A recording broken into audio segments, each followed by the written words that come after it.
Going. This is John back here on the farm. It's been a pretty busy Saturday considering the rest of the week has been pretty much a bust. It's been raining almost every day since last Sunday. I want to say emptying out the rain gauges.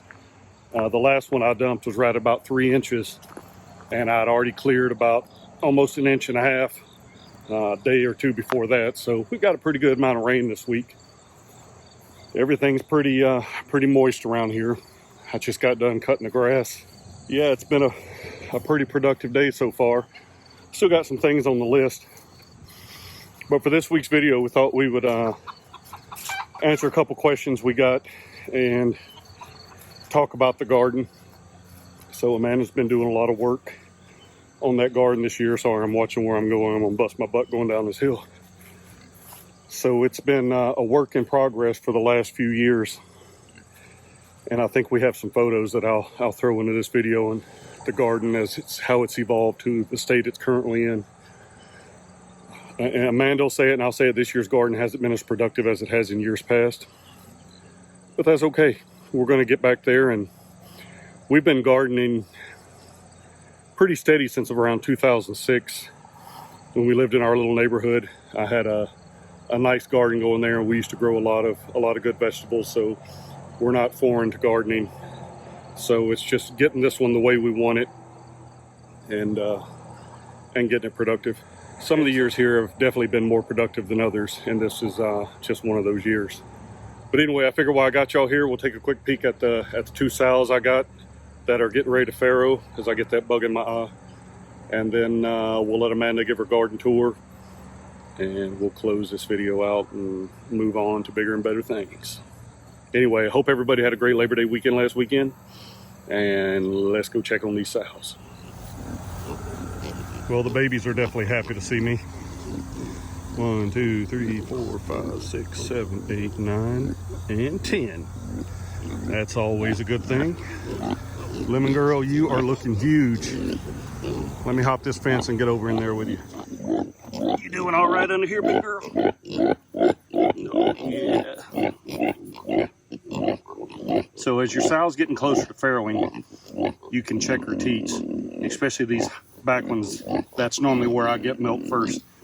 If you get milk out of one of her teats, she's about 24 hours at least inside that window from farrowing. So we keep an eye on her. I mean, she's definitely getting big, and if she stops grunting here, I might be able to feel some piggies move. These guys are cracking me up. Over here checking her out.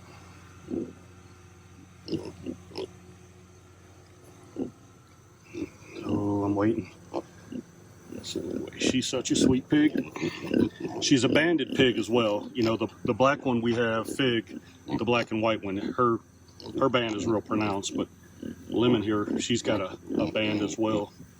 And you can really see it if you get her wet. But I ain't gonna hose you down right now. It's kind of cool out today. Huh, girl? Wanna get some sound effects going? Well, these things are so funky. You don't mind if I play with your wattles, do you? What are you guys doing? That's a pretty little double wattled gilt right there. Yeah, yawning. Yeah, I could go for a nap too. So Lemon was huge the last time she farrowed, but this is one of her babies right here, and that little swallow belly is not. This ginger gilt right back here is one of hers as well. Very pretty piggies. That's a little boar right here, this belted. That's Forrest. So, all right, well, let's get out of here and go check on Juliet. Can I come under there and look at you? Look at that mud on your nose. You're cracking me up. You gonna come out here? Let me see you.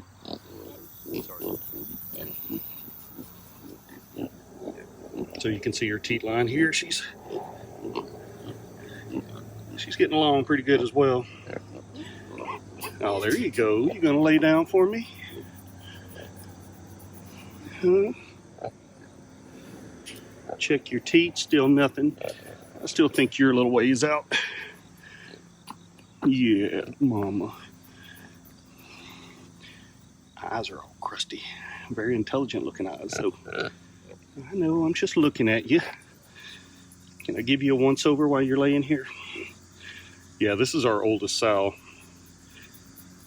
And she is such a good pig. Not as big of a waddle as Lemon Girl has, but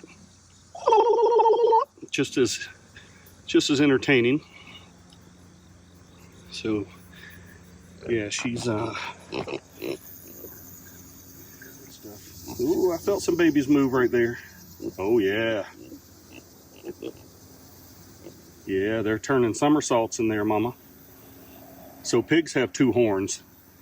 So they'll have piglets out of each of those horns, and they'll pass 2 placentas. So how they do it is it varies pig to pig. I've had them farrow, pass a placenta, farrow again, pass another placenta, and then I've had them farrow all their piglets, and then they'll pass both placentas. Some pigs eat them, yummy. Some pigs don't. So we moved into this farm in December of 2017, and as you can tell in the photo, it was a snowy December. We moved in the day after Christmas, as a matter of fact. 2018, we had a pretty decent garden. Can't really complain. 2019, the garden was fairly similar, but we had, once again, a pretty decent year. As you can see, Amanda's zinnias were doing quite well based off of that photo there. We actually put Juliet into the garden in December 2020 for her to be able to farrow. It was a tough farrowing. As you can see, we had some snow on the ground. Actually, the farrowing wasn't tough. The piglets and her had a rough time in the snow. It was a very wet and disgusting December. She ended up weaning those piglets early. Come February, her and the babies were all doing great. May of 21, the garden started taking probably more of an appearance as what you're going to see in the garden tour. We decided to go away from hilling up rows and go ahead and do raised beds, especially when we got our hands on the Trex decking to make those. It was a good opportunity. June of this year, you'll kind of see the garden as to the state it's in now. We put the mulch down and things along those lines, just trying to get the weeds under control. Yeah, I'll turn this over to Amanda and let her give you a live tour. All right, our garden tour. We've got a lime tree right in this pot right here that I'm going to repot into a smaller one for the winter. We have a metal headboard that we reused as our gate, and actually some pieces of a cedar tree that was from our old house. We like to reuse as much as possible in some unique ways. Our raised garden beds actually were made from Trex from a friend's deck. John made them for me. And then as you can see, we also have some log garden beds back here that were made from trees that John felled somewhere on this property. So as you walk into our garden, we've got some kale growing in this bed, zucchini. We'll see. I had some zucchini or squash bugs in there. See if I even get another zucchini. We've got lots of jalapenos over here, and I've got the sweet potato vine in the middle there. I was kind of hoping I could get it to run up the trellis, but it's just kind of spreading out, not quite going up. But I think what I'm going to do with all of the jalapenos is make some of the cowboy candy, and I'm also going to make some apple jalapeno jelly because there are a ton of them, which is kind of exciting because not many things did really well in our garden. As you'll notice, it looks beautiful, but it's not very prolific. We've also got some green bell peppers, some gypsy peppers that you have to wait until they turn red, then they're ripe and you can pick them. I pulled a bunch of our cucumbers, so we just have a couple of plants left. I'm not sure if we'll even get those cucumbers off of them. They aren't looking so great. There's salad planted in here, and it's starting to come up. So there's spicy and butter lettuce, and then these are my marigolds. This is our herb bed. I was really hoping to get lots of basil this year, and we started seeds, and oh, look at that. I don't know if you can see all of those caterpillars, and I believe those might be monarchs. I'll have to ask John. He was just asking me yesterday if we had any specific type of caterpillar, and it is all over the parsley. Anyways, I had started some seeds at the beginning of maybe March in the greenhouse, and they popped up and they got to about that point, and that was pretty much it. So this is what's left of them. I just need to toss them. These two log beds over here were supposed to be my cut garden. I typically have beautiful zinnias, cosmos, sunflowers. This year they just kind of didn't grow, so it took me 3 sowing times, and I got just these zinnias that you can see here. There's, I think, 5 of them in total that are really growing. There's 2 in this one clump, but here's a close-up. And I do have a David Austin rose over here. And then there's what's left of our sunflowers along the back of this stone wall. This giant plant here is comfrey. So even if nothing else grows, and we're here 5 million times planting seeds in one season, we have plenty of comfrey. So if anybody gets hurt, we can patch you up. We've got a bunch of bush beans popping up. I just planted these last week, and look at them. They're really coming up. I am happy about that.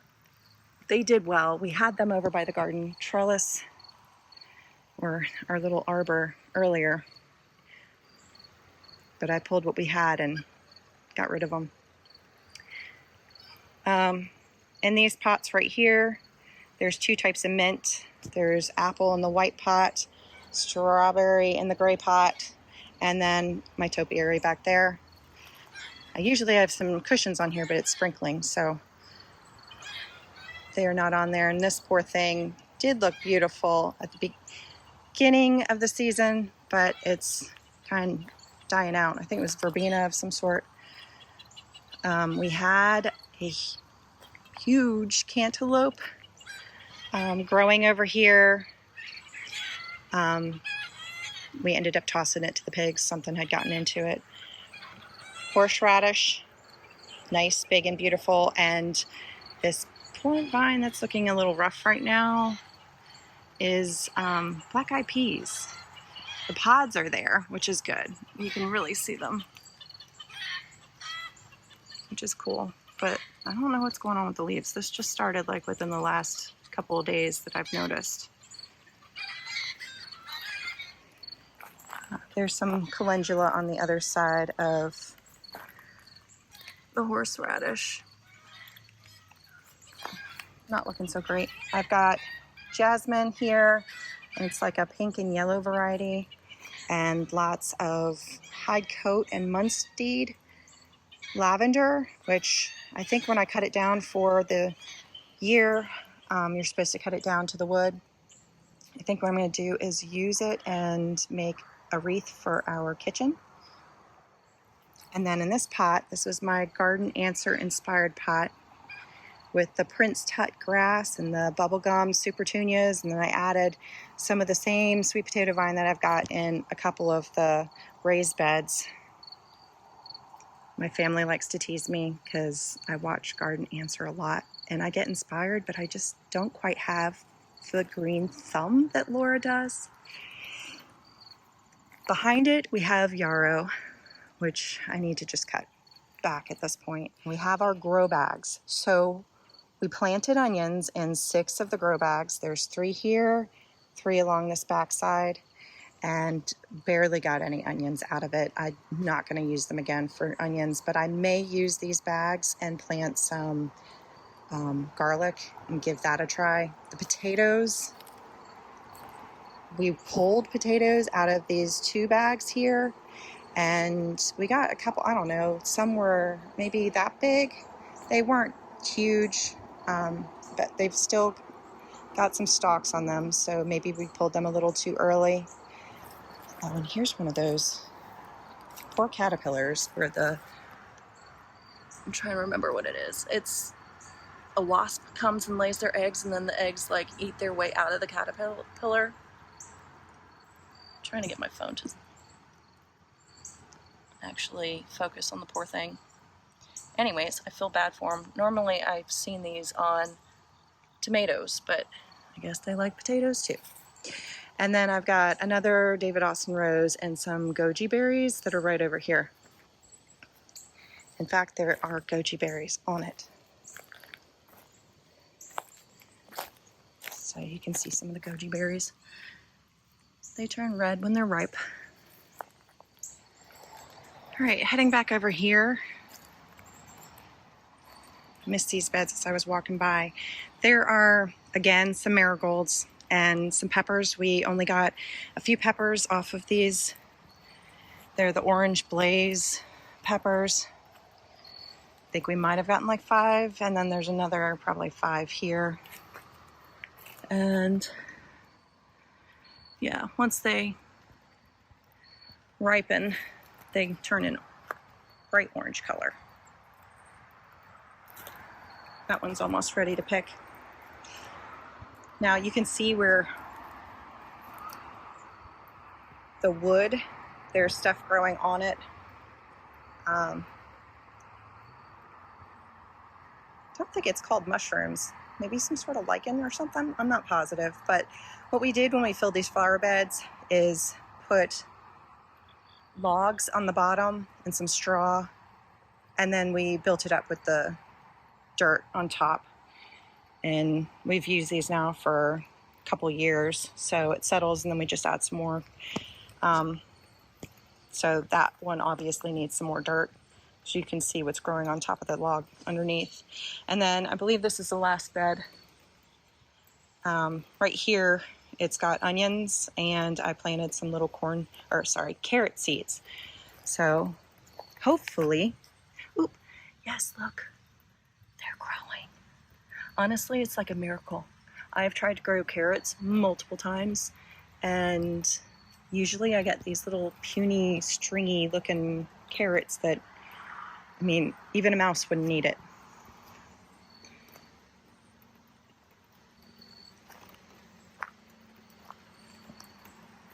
And that's the garden.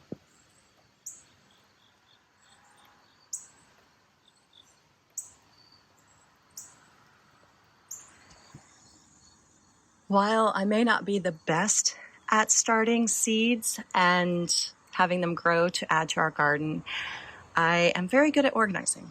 So I thought I would share my seed binder. So I got these pages from Amazon that you could normally fit a picture into.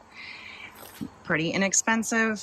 Swiped my daughter's binder and organized the seeds based on herbs.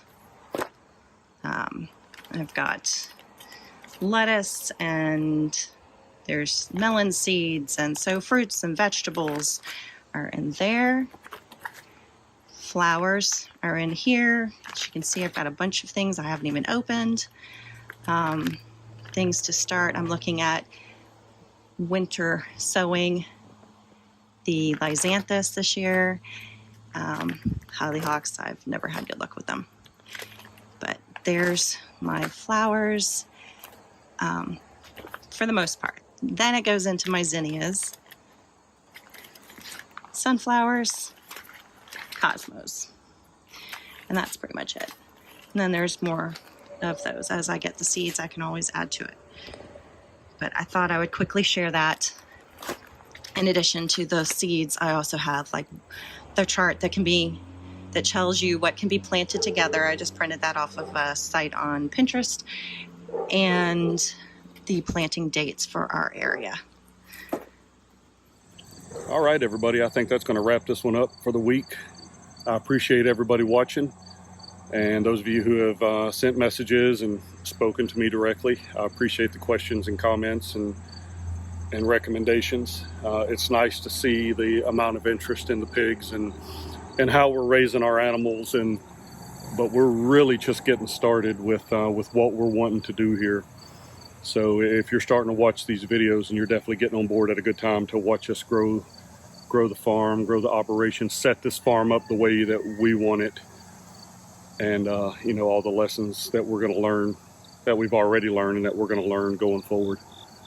So anyway, I appreciate y'all joining us. If you got any questions about the garden, you know, go ahead and let us know. We'll be more than happy to answer them. Anyway, learn some skills. That's what we're all about, and pass them on. So once again, thanks for watching, and we'll catch you next time.